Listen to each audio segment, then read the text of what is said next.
Hey there. I'm Scott M. Graves, candidate for City Councilor at Large here in Gardner, Massachusetts.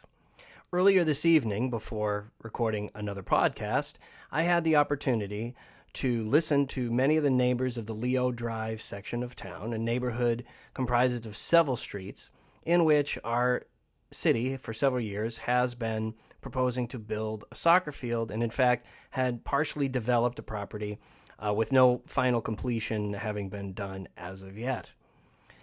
It was an idea of both several of the neighbors in that neighborhood and myself to bring people together, to engage on a grassroots level and start talking amongst themselves about solutions and to ask serious questions of their city about why it had been developed in the ways it had and why the city hadn't been as responsive as they would have appreciated over the years on what they really wanted to see the property used for. We're talking about issues of empowerment of neighborhoods. We're talking about homeowners and their empowerment to maintain or increase value in their property. We're talking about land use, environmental stewardship. There's many different factors that are important about this particular situation here in our town. I just want to say thank you to everybody who attended. And I want you all to know how gratifying it was to see people coming together to have discussion, to offer what they would like to see as a vision for that property moving forward, and asking some pretty tough questions of people that were there, including the current mayor of the city.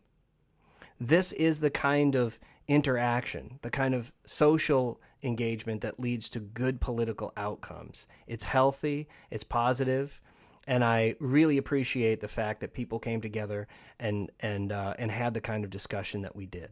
I'd like to see that continue, and I encourage all of the citizens of the neighborhood to continue to put positive but firm pressure on our City Hall.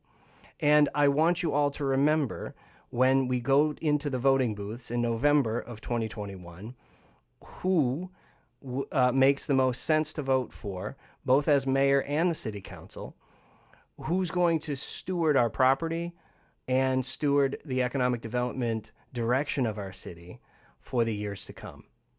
Thanks for listening. Thanks for considering my thoughts. And thank you for showing up tonight in the city of Gardner.